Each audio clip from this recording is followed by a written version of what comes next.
तो कैसे हैं आप लोग। आई होप आप सब अच्छे होंगे और मैं आकाश आप सभी का स्वागत करता हूं आपके अपने YouTube channel AKS star class में। तो बच्चों, आज का वीडियो कक्षा 10 के विद्यार्थियों के लिए होने वाला है और कक्षा 10 के विद्यार्थियों के लिए हम आज से एक नए सीरीज का शुरुआत कर रहे हैं जो कि इंपॉर्टेंट क्वेश्चन का होगा। और इंपॉर्टेंट क्वेश्चन प्रत्येक चैप्टर के जितने भी इंपॉर्टेंट क्वेश्चन होंगे उनको लिए जाएंगे और उन सभी को सॉल्व कराया जाएगा और धीरे धीरे सारे चैप्टर्स को हम लोग समाप्त कर लेंगे, वो भी इंपॉर्टेंट क्वेश्चन के साथ। तो बच्चों, आज का जो चैप्टर है हमारा वह ट्रिग्नोमेट्री है और ट्रिग्नोमेट्री इसलिए लिया गया है ताकि जिसमें बच्चों को बहुत थोड़ा डाउट होता है कि बच्चे डाउट में रहते हैं कि सर इसका क्वेश्चन समझ में नहीं आ रहा है, तो ध्यान से देखेंगे सारे क्वेश्चन समझ में आएंगे और बहुत ही आसानी तरीके से सारे क्वेश्चन को हम हल करेंगे और सभी इंपॉर्टेंट क्वेश्चन को हम हल करेंगे और आराम से आप लोग क्या करेंगे, समझेंगे और उसको अपने हल करने का प्रयत्न करेंगे। तो बच्चों, आज यह ट्रिग्नोमेट्री का पहला क्लास है और ट्रिग्नोमेट्री में हम मैक्सिमम क्वेश्चन लेंगे ताकि सारे क्वेश्चन हल हो जाए। तो आते हैं, देखते हैं पहला क्वेश्चन क्या है बच्चों। तो यहाँ पे पहला क्वेश्चन दिया है, यदि sin थीटा = 1/2 तो कह रहा है cosec थीटा का मान कितना होगा और sin थीटा * cosec थीटा का मान कितना होगा, यानी दो वैल्यू पूछ लिया गया बच्चों।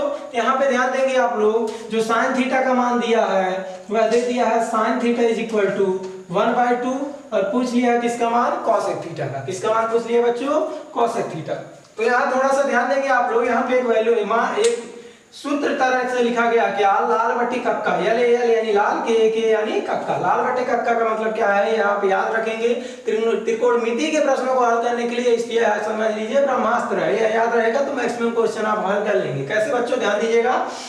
लाल बटे कक्का का अर्थ क्या है, यहाँ देखिए यल है, यहाँ क्या है के है बच्चों। तो यल फॉर लंब, के फॉर कड़, यानी लंब बटे कड़। यहाँ देखिए इसको बटे कहेंगे, लंब बटे कड़ या किसके बराबर होगा बच्चों, तो sin थीटा के बराबर होगा। किसके बराबर होगा, sin थीटा के।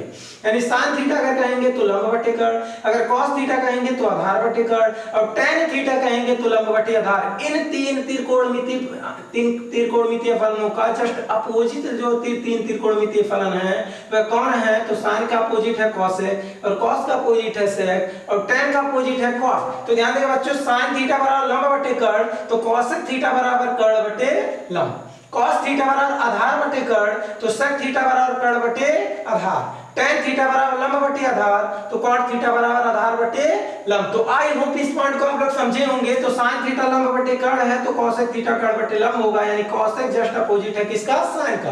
तो यहां देखेंगे बच्चों, sin थीटा बराबर 1/2 दिया है, तो अगर हमें cosec थीटा निकालना है तो cosec थीटा बराबर हो जाएगा बच्चों 2/1, यानी 2/1, यानी कह सकते हैं cosec थीटा = कितना बच्चों, 2। पहले का आंसर हो गया।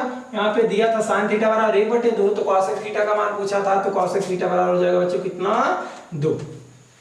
सेकंड क्वेश्चन देखेंगे इसका। जो सेकंड क्वेश्चन पूछा बच्चों, दिया sin थीटा * cosec थीटा का मान पूछा। किसका पूछा बच्चों, sin थीटा * cosec थीटा। तो sin थीटा का मान यहाँ पे दिया बच्चों 1/2, cosec थीटा का मान दिया कितना बच्चों, 2 से 2 कैंसिल, यानी वैल्यू कितना आ जाएगा, 1। आई होप इस प्रश्न को बहुत ही अच्छी तरीके से आप लोग समझे होंगे। आते हैं हम सेकंड क्वेश्चन में और सेकंड क्वेश्चन क्या कह रहा है बच्चों, sec थीटा बराबर 13/12 है तो कह रहा cos थीटा * tan थीटा का मान कितना होगा। तो कभी भी बच्चों आपको sec थीटा का कुछ मान दे दे, sin थीटा का मान दे दे, cos थीटा का मान दे दे, तो सबसे पहले आप पाइथागोरस प्रमेय से लंब, आधार और कड़ ज्ञात करेंगे, क्योंकि पूरा त्रिकोणमिति जो है आपका समकोण त्रिभुज में बना है और समकोण त्रिभुज में आपको लंब, आधार और कड़ मालूम होना ही चाहिए। तो कैसे निकालते हैं, तो आपको पता होगा कड़ का स्क्वायर बराबर आधार का स्क्वायर प्लस लंब का स्क्वायर होता है बच्चों।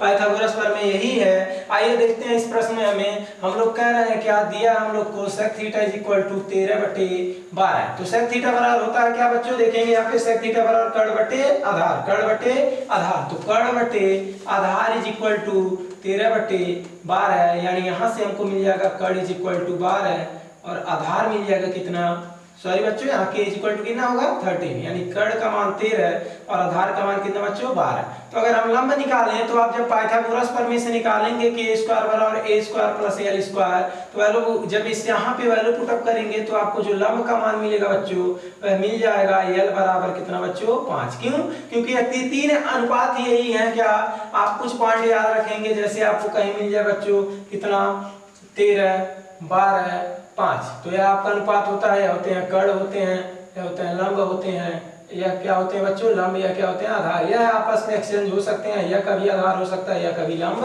हो सकता है, लेकिन आपका 13 हमेशा क्या होगा बच्चों, कर्ण ही होगा। इसी प्रकार और भी अनुपात आते हैं, जैसे मान लीजिए बच्चों 13 आता है, 12 आता है, 5 आता है, तो बच्चों हम लिख दिए हैं। और भी कुछ अनुपात आते हैं तो उनको अभी हम नोट करा देंगे इन क्वेश्चंस के बाद में। तो इस पॉइंट को यहाँ समझेंगे, जब यहाँ पे वैल्यू पुटअप करेंगे कर्ण और आधार का, तो आपका लंब का जो मान आएगा वह कितना आएगा बच्चों, 5। अब क्या प्रश्न पूछा है, वह पूछा बच्चों cos theta plus tan theta is equal to, इसी का मान वैल्यू पूछा है। तो cos थीटा बराबर बच्चों आप देख सकते हैं क्या हो रहा है, आधार बटे कर्ण, यानी आधार बटे कर्ण, और tan थीटा बराबर कितना है बच्चों, लंब बटे आधार, तो लंब बटे आधार। आधार का मान कितना है यहाँ पे, आधार का मान है 12, कर्ण का मान कितना है यहाँ पे, कर्ण का मान है यहाँ पे देख सकते हैं 13, और यहाँ पे लंब का मान कितना है बच्चों, तो लंब का मान है कितना 5, और आधार का मान कितना बच्चों 12। आप इसको हल कर लेंगे ध्यान से, तो जब हल करेंगे 12 बार हम 144, 13 25 65 बटे हो जाएंगे क्या, 13 दूना 26, 6 2, 13 कन्नी 13 2 15, 156। जब इनको ऐड करेंगे तो 9 6 4 10 0 2 अपॉन 1 5 6, अगर कटने योग्य होंगे तो बच्चों को काट देंगे, नहीं तो यही हमारा क्या हो जाएगा,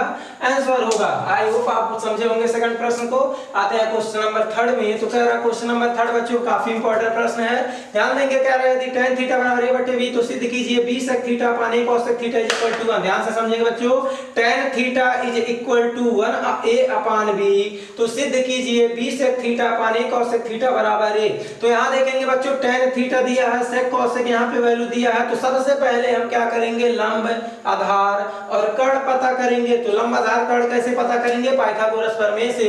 तो पाइथागोरस प्रमेय में हमें क्या करना होगा, सबसे पहले यहां से कुछ वैल्यू मिलेगा उनको निकाल लेते हैं। तो tan थीटा बराबर क्या बच्चों, लंब बटे आधार, यानी tan थीटा बराबर हो जाएगा, हमें जो ज्ञात है वैल्यू ज्ञात है, tan थीटा बराबर a बटे b, यानी लंब बटे आधार बराबर a बटे b। तो यहाँ लंब होगा बच्चों कितना a, आधार कितना होगा बच्चों b।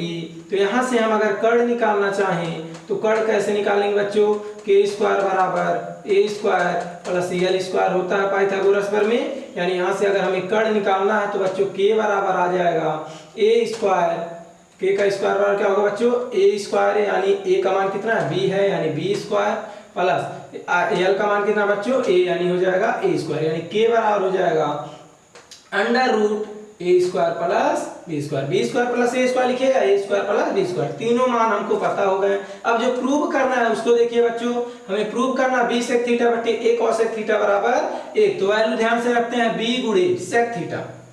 बच्चों sec थीटा हम कैसे निकालेंगे, तो sec थीटा हमारा होगा, ध्यान देंगे, sec थीटा कितना होगा, आधार कर्ण बटे आधार, कर्ण बटे आधार, sec थीटा कितना होगा बच्चों, कर्ण बटे आधार बटे a, और cos sec थीटा क्या होगा बच्चों, कर्ण बटे लंब, कर्ण बटे लंब। अब वैल्यू रखेंगे ध्यान से, बहुत ध्यान से समझेंगे, b गुणे कर्ण का मान क्या है बच्चों, under root a square plus b square बटे आधार का मान कितना है बच्चों, यहाँ देख सकते हैं आप लोग, आधार का मान कितना है यहाँ पे b, आधार का मान कितना है b, तो बटे क्या हो जाएगा बच्चों b। इन सभी के बटे क्या है बच्चों, a गुणे कर्ण कितना है बच्चों, under root a square plus b square बटे लंब कितना है बच्चों, तो लंब देख सकते हैं यहाँ पे क्या है a, यहाँ से b से b कैंसिल, a से a कैंसिल, तो बचेगा क्या, under root a square plus b square, और बटे में under root a square plus b square, यानी पूरा वैल्यू खत्म होके कितना मान आ जाएगा 1, जो हमको प्रूव करना था। यानी बच्चों तीसरा प्रश्न भी आई होप बहुत ही आसानी से आप लोग समझे होंगे, बहुत ही आसान प्रश्न है बच्चों। कभी भी इस तरह से प्रूव करने का कहे तो आपको अगर एक त्रिकोणमितीय फलन ज्ञात हो तो सबसे पहले आप पाइथागोरस प्रमेय से लंब कर्ण आधार ज्ञात कर लेंगे, जो वैल्यू हमें प्रूव करना होगा वहां वैल्यू लाल बटे कक्का के अनुसार क्या कर देंगे, रख देंगे, अपने आप क्या हो जाएगा, प्रूव हो जाएगा। आई होप तीनों प्रश्न समझे होंगे। आते हैं क्वेश्चन नंबर 4 पे। तो बच्चों क्वेश्चन नंबर 4 पे आते हैं, तो क्वेश्चन नंबर 4 इनको हमें मिटाना पड़ेगा। यहाँ देखेंगे क्वेश्चन नंबर 4 जो अभी आप लोग नोट कर लिए होंगे, इसको अगर नहीं नोट किए हैं तो वीडियो को बैक करके इसको पॉज करके नोट कर लीजिएगा। क्वेश्चन नंबर 4, क्वेश्चन नंबर 4 को बहुत ध्यान से समझिएगा बच्चों। यहाँ पे जो हमें दिया है वैल्यू sin थीटा बराबर 1/2, तो इसका मान पूछा है sin theta minus 4 cos sin theta, 3 sin theta minus 4 sin cube theta is equal to 1 हमें सिद्ध करना है, और हमें दिया क्या बच्चों, sin थीटा बराबर 1/2। तो वैल्यू रखते हैं यहाँ पे, ध्यान देंगे डायरेक्ट 3 गुणे साइन थीटा का मान कितना बच्चों 1/2 माइनस 4 गुणे साइन क्यूब थीटा का मान कितना साइन थीटा का मान 1/2 इस पे क्यूब है तो इसलिए हो जाएगा 1/2 पे बच्चों कितना क्यूब यानी हो जाएंगे कितना 3/2 माइनस 4 गुणे 1 पे क्यूब बच्चों 1 ही होगा लेकिन 2 पे क्यूब 2 दूना 4 दूना 8 यानी 8 हो जाएंगे। हल करेंगे तो 4 दूना बच्चों कितना होगा 8 यानी 3/2 माइनस 1/2